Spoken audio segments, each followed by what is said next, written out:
Okay, so let's bring back in trial attorney Nicholas Fortuna, and we are highly anticipating Robert Durst taking the stand himself, just to track what he says in his own defense and how that all goes. What do you think we can expect?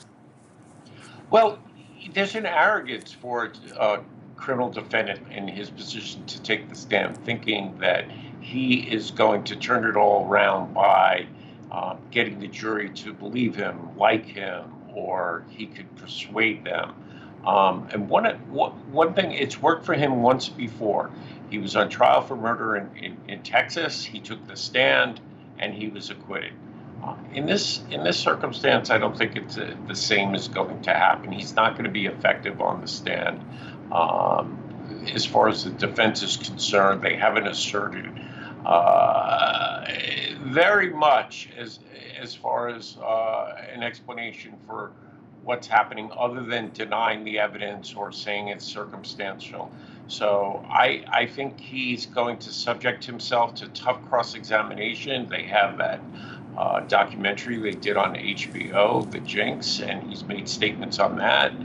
So I think it's going to be problematic for him. Yeah, and a reminder for our viewers, of course, Court TV will bring you live gavel-to-gavel coverage, so you will get to see Robert Durst take the stand in his own defense here on Court TV.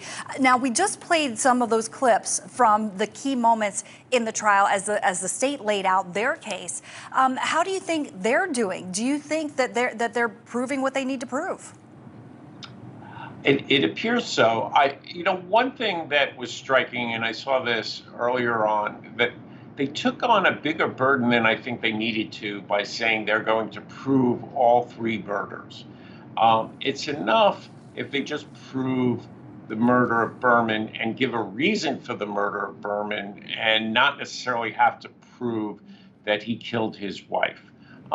Just that he's trying to cover up the circumstances of her death. And there was enough evidence, circumstantial and otherwise, that he was involved, and it would give him a motive. But to come out so strongly in the opening statement, I believe, was a mistake. Yeah, I wondered about that, because they're trying to prove three murders that he's responsible for. Morris Black's, apart from his first wife, Kathy Durst, and obviously he was acquitted of killing Morris Black. We want to play a clip also from during the cross-examination of Elizabeth Loftus. It's been very contentious. It's been heated as the state has cross-examined this defense witness, a memory expert. And at one point, she actually calls the questions convoluted. Let's listen.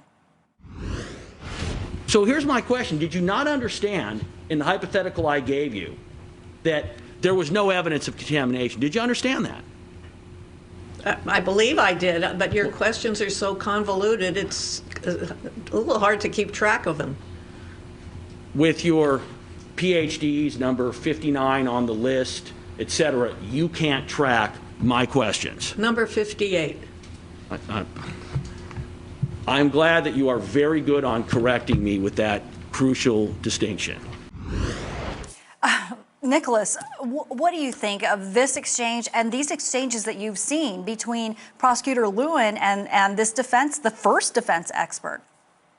Yeah, I think the prosecutor in a number of circumstances had to handle hostile witnesses, and he did a pretty good job, I think. I've seen him cross-examine.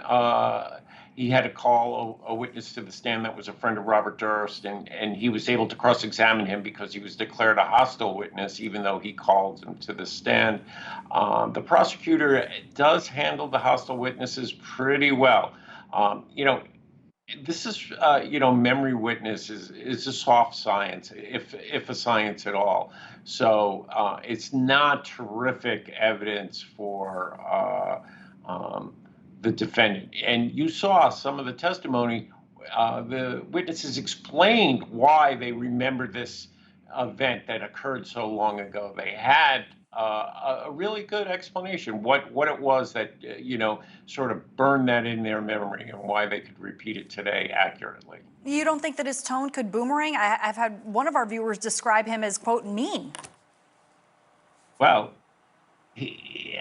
I think he has a little attitude. Look what he's dealing with. He's prosecuting someone who, in his statement, in his belief, is a cold-blooded murderer and trying to get away with it by calling these witnesses that he finds incredible.